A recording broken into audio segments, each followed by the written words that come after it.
So what you're about to see is an interview that I carried out a couple of months ago with a flat earther called Mark Doxey. I've linked his channel in the description. He's a very nice guy. Now, at the end of this short interview, he's presented me with 3 flat earth proofs, and if I have timed this right, at exactly the same time as releasing this video, I have released my response to his 3 proofs. The aim is that Mark will watch that response and then come back on my channel, hopefully, to let me know whether what I've said has had any impact on the way he views the shape of the earth, or whether he's now doubting his flat earth claims. Now, my response video is linked in the description. Please feel free to click on it. But until then, let's just get to the interview. Right, so Mark, first of all, thank you very much for coming on the channel. I really appreciate it. This isn't the first time we've spoke, is it? We've had a couple of chats. Yeah, we have, yeah. And I think I've linked one of those in the description as well over on your channel. One thing I never asked you when we were having those chats, though, is how long did it take you to go from being a globe believer into the flat earth? You know, what was that transition like? Well, you might not believe this, but going back when I was 20 years old to 1980, so there you go, everybody knows how old I am, I remember hearing somebody saying that, did you know that there are people who believe that the earth is flat? And I just thought that it was a bit of a joke. It was a bit like the monster raving loony party that we have in England, that just some university students having a bit of a laugh. But that never left me. I thought, did people really believe in flat earth? I don't know how long the Flat Earth Society have been going on for, but initially I thought it was a bit of a joke, until I heard it becoming more popular. That I gave myself the permission to investigate it rather than just say, "Oh, that's a load of nonsense." And how, because now thinking back to 1980, there was no internet then, was there? So one of my next questions was going to be, how did you do your research? So at that point, like, how did you do your research? Because, right, you know, these days we just instantly Google everything, don't we? But you couldn't have done that then. No, I couldn't. It was just always lay in the back of my mind, and that was all. Whether it was a joke or whether people were serious. But it was in the age of the internet. We're going back to maybe 2014. My political views led me into investigating the cosmology. I'm an anarchist, and an anarchist is somebody who doesn't want any rulers, nobody having authority over you. And so that's where I was doing my research, learning the philosophy and how to defend the philosophy. There was a chap I was following on YouTube called Jeff Berwick, and his YouTube channel is called Anarchast, and he interviews somebody every week who presents the idea of having a world without any rulers and how would it work. And one day he had this chap on. He announced it. He says, I'm going to be interviewing an anarchist, but he's also got some strange views, and he named him as Eric Dubay.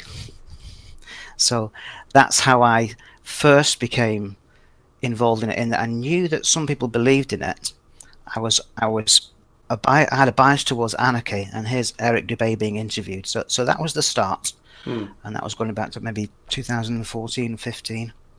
Right, so it was a seed that was planted a very long time ago. So, but then when the age of the internet did come, that gave you the opportunity to like research more with the likes of Eric Dubay and etc. So is that when it accelerated?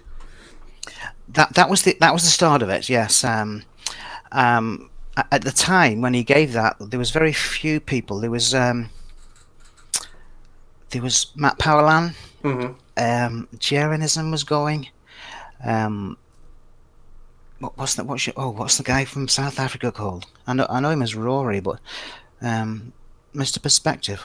What's he called himself? Oh, he's a new one to me. He's not the guy that goes on the Global Eye tour, is he? There's a South African who does that. No. His name will come to me as we start talking. But then we had, at the time, we had a chap called. My mind's gone. Well, obviously, Sergeant was there. Tiger Dan. That was one of the guys. Tiger and Mr. Thrive and Survive. I immediately saw Thrive and Survive was a bit of a... He hadn't really thought it through. There was a lot of flaws in his his ideas. So I didn't go in to immediately adopt the ideas. I went in and, sort of, as I say, giving myself permission to investigate it before I made my mind up. It was only a matter of a few months that they all started sort of backstabbing each other, and personalities got in the way, and so I dismissed it for about 6 months, thinking that these guys are just full of their own self-importance. There is a lot of that in that community, isn't there? A lot of how can we put it, disharmony. Yeah. But that's the internet, isn't it? I think you get that anywhere. Yeah, that's right. That's right. You're correct there. Yeah. But you know the format for today. We have a chat just for a few minutes, and at the end of this, you're going to present me with what you think are your best flat Earth proofs. For me to go away and make a video on, which should, if all has gone well, that video should have been released now, and the link to that will be in the description. But before we do that, before you present sort of like your best flat Earth proofs, what is your biggest kind of like anti-globe evidence? You know, rather than flat Earth proof, what's your biggest sort of globe debunking evidence?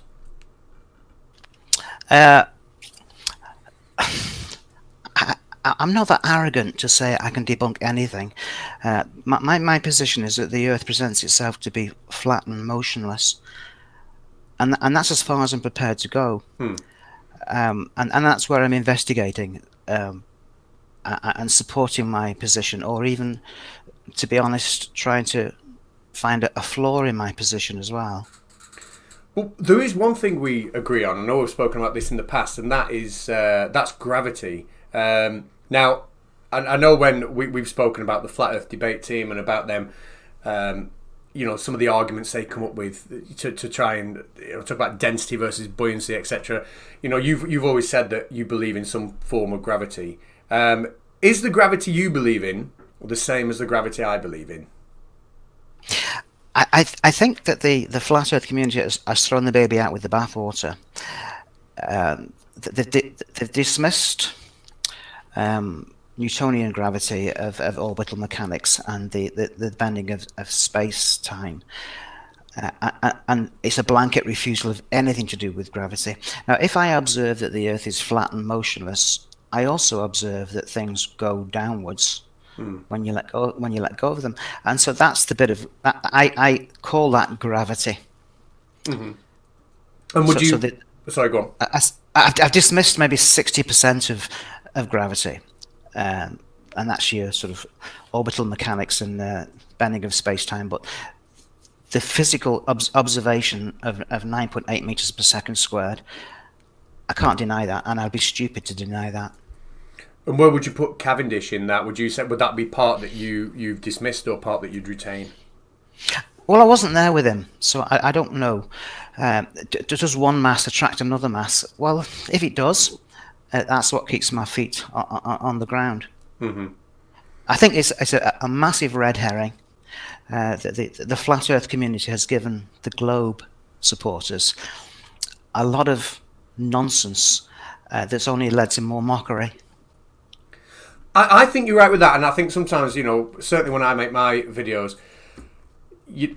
sometimes I can look at a video that can get quite technical, and I think, oh, that's going to take me ages to make, and then I might look at somebody pouring some water on a ball and think, oh, that's a nice easy one, and there is a certain element of that low-hanging fruit being out there that does fuel the kind of stuff we do, and I definitely agree with that.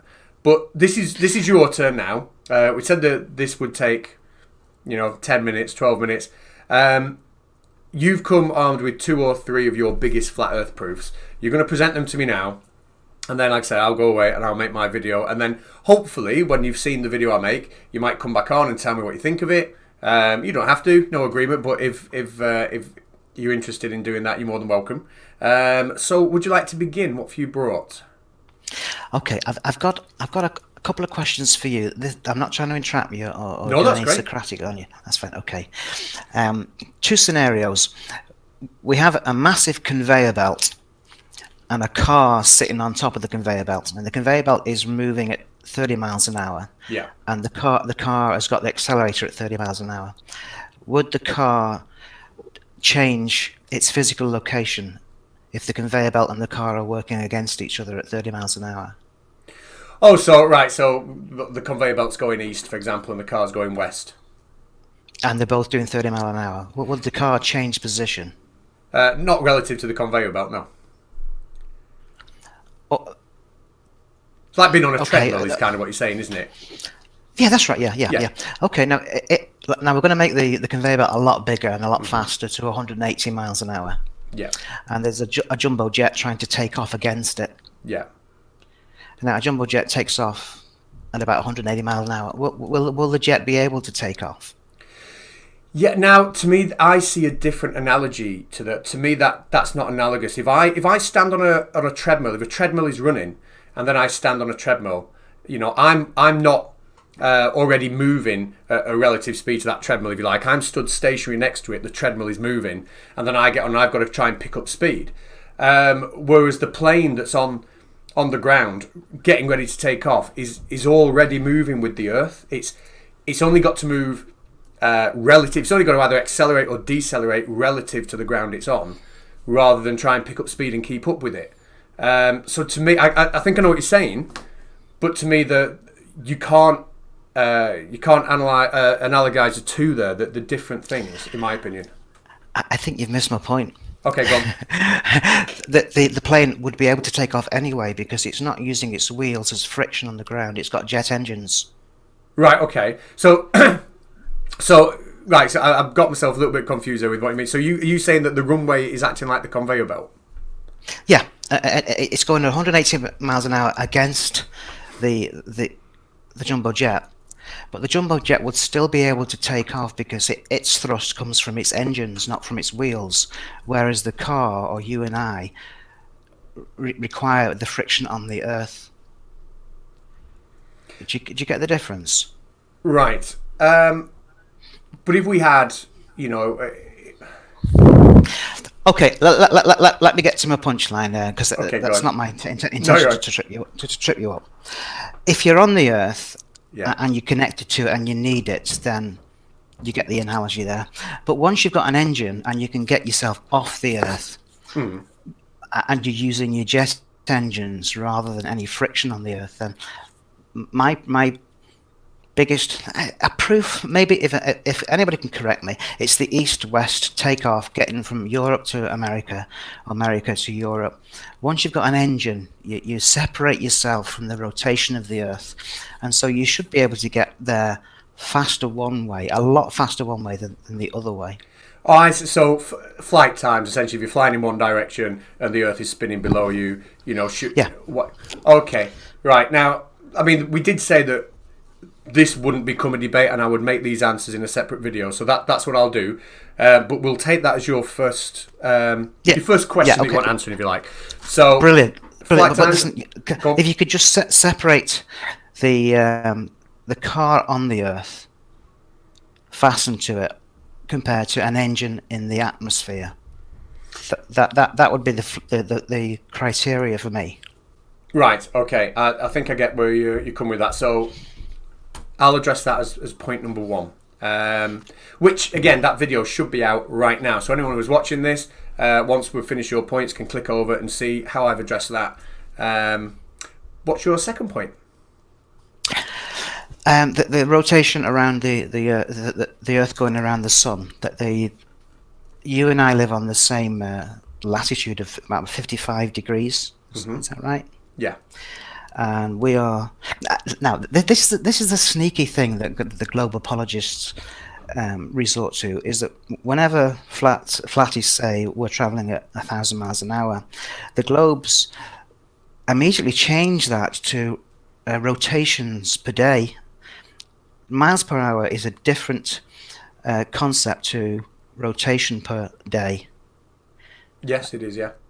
Yeah. So you and I are traveling at 700 miles per hour on the surface of the globe. Now, at 6 o'clock in the morning, the Earth is pushing us at 66,000 miles an hour. 12 hours later, the Earth is pulling us, you and me, at 66,000 miles an hour. So within 6 hours, the Earth is pushing us at a massive speed, and then it's pulling us at a massive speed, and we don't feel it. So just so I'm clear for when I make this is the sort of like carousel argument that to an outside observer, when somebody's on a spinning carousel, you know, that it does appear to that observer that then there's acceleration and then there's deceleration, and that's something that we should be feeling. I think Wakey presented that too. I'm not happy with because it's so big. We're talking about 66,000 miles per hour. Okay, no, I think I understand your point on that one. And again, and if anyone wants to see how I've addressed that, because these chats are all about being friendly, so this will not become a debate. But if you want to see how I've addressed that point, again, go and have a look at the other video in the link. And I do believe you have a third piece of evidence, but because I'm technically useless, I can't find a way of getting that presented on the screen. So you are going to make a very short video on that and going to send it me so I can tag it on to the end of this in about 20 seconds time, aren't you? Yes, good man. Yeah, it's the idea of ships going over the horizon. What actually happens over the horizon? Is it proof of a globe, or is it an optical illusion, or is it both? Right, so there we have it. We have, just to sum up, we've got boats going over the horizon. You'll see that clip in about 20 seconds. We have essentially flight times, movement through the atmosphere compared to movement against the Earth, and we have the sort of carousel argument. All three of those will be addressed in the video that's just come out. Mark, can I just thank you for coming on? You know, we have spoken before, and you've always been an absolute gentleman, so I do enjoy our chats. And I have linked the first chat we ever had, and I think my channel had only been going maybe 7 or 8 weeks at that point. So I must have looked really young. I'm not saying I had heard it. I've linked that in the description. You only had a dozen subscribers. Now you've got thousands. So it's good of you still to remember me. Well, it was you that kicked me off. That must have been it. People saw that and then boom. But no, I appreciate that. I'm going to play the rest of this out with that clip that you've just said you're going to send me. Yes, so good man. Thank you very much. Good man. You're a decent chap. Good night. Okay, so this picture here is presented as proof of a globe. This was presented by Wiggles on Nathan's show. So on the left hand side there we've got a bit of text that says Toronto from 32 miles away, the CN Tower of Toronto, 1,800 feet tall, and the question just to the left there of the tower on the horizon is, where is the Sky Dome? And this is taken 32 miles away. On the image on the right, that's taken a lot closer, it's a lot clearer and a lot more accurate, and you see the picture of the Sky Dome there just to the right of the CN Tower. So in one image it's there, and the other image it's not there, and this is presented in so many times that buildings over the horizon or ships going over the horizon proves that it's a globe. I don't buy that. I think it's a very weak argument, and I'm going to demonstrate why I don't buy that. First of all, I'm going to just try and remove some of the writing to make it a bit clearer. So I understand the point being made that the Sky Dome can't be seen at 32 miles away, but it can be seen at maybe 5 miles away. So is it being hidden by the curve? Well, there's an awful lot going on in this image that people are not looking at. Now, Wiggles presented this to Nathan. Nathan, in his unique style, pulled it to pieces in his style, and then more recently, Blue Marble Science has taken it up and battered it back again to proof of globe. And I'm going to use this as proof of optical illusion. So this building here is a building that's got an antenna on it, and it's identifiable on both pictures. You can see it there. So we've got two reference points here. We've got the CN Tower, and we've got this tower with an antenna on top of it. Now, this building here on the left is the same building on the right. I don't think there's any question about that. The first building to the right of the CN Tower is that building there. Now, this building here, it looks like it's a stepped building on the left, but when we look at it in the more clearer picture, it's actually two buildings, so, one in front of the other, and it's creating that step. And the next building then is this one here, and it's that one there. Now on the left there's another building, which was this one here. But where is it? On the right. It's not there. Look at that again. This building here is not there. So one side has got 4 high buildings visible, and on the other side there's only 3. And what's this space here?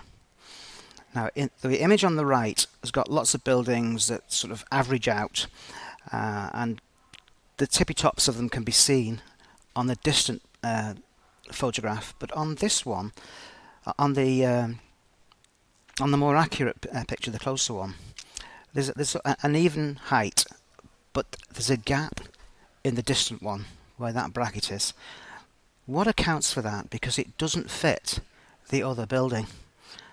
This bit here, there should be the tippy tops of buildings there if we were to look at both these pictures and correlate the two together, but there's not. So there's another discrepancy of what that gap is there. See, those buildings, the tippy tops of them should be able to be seen if everything was uniform, but it's not. Now, let's have a look at this building again. The first one to the right of the CN Tower. Looking at its height and extending its height across to the rest of the city on the left. So we've got the CN Tower. The line goes over the white building, which is the one that we were questioning. Where's it gone? And the next high building is slightly smaller. Slightly, is it 5 stories difference or 10 story? But it's smaller but identifiable. Now on the distant one, again, if we put a line from that identifiable building to the left, why have those buildings got so small on the left hand side of the CN Tower compared to the right hand side? If this was curved, the same effect would happen uniformly right from the left to the right, but it appears that the buildings on the left go round a curve a lot quicker than the curve on the right. In fact, it can hardly be a curve. It could be, if that's accurate, that they've gone beyond a curve, the horizon would have to be shaped like a potato rather than a globe. Hopefully I'm getting that clear. This building here is this building here. There's a little white dot on both of them, so that's the same building. Look at how much. On the right again, look at the line going across those two buildings to get a reference. Look at the difference. I would say in the more accurate close-up picture on the right that the two buildings would be maybe 10 floors difference, or maybe a 20% difference, whereas the same line transferred to the other picture, that building is now maybe 10%, 20% high, as high as the original building on the right. There's something not quite right about the optics here, isn't there? It's not curve, it's an optical illusion. Alright, there we go. That's just, those two buildings are the same. And there's the height of the two compared to the building that's on the right. So rather than this being a proof of curve, there's 3 anomalies here. This is one of the anomalies. Why are the buildings on the left compressed to a greater degree than the buildings on the right? It cannot be accounted for by curvature. The other one is the gap on the right hand side. Where does that come from? What accounts for that? And the cherry on the cake is that there's 4 high buildings between the 2 buildings that we pointed at the beginning. Let's just find that. That building there, and that building, so it's 1, 2, 3, 4. There's 4 on one and only 3 on the other. I'd love to hear an answer to that one. Right, so thanks very much for watching and sticking to the end. Check out the link in the description for my responses to his pieces of evidence, and hopefully we'll get Mark back on the channel soon to see what he thinks about what I've said.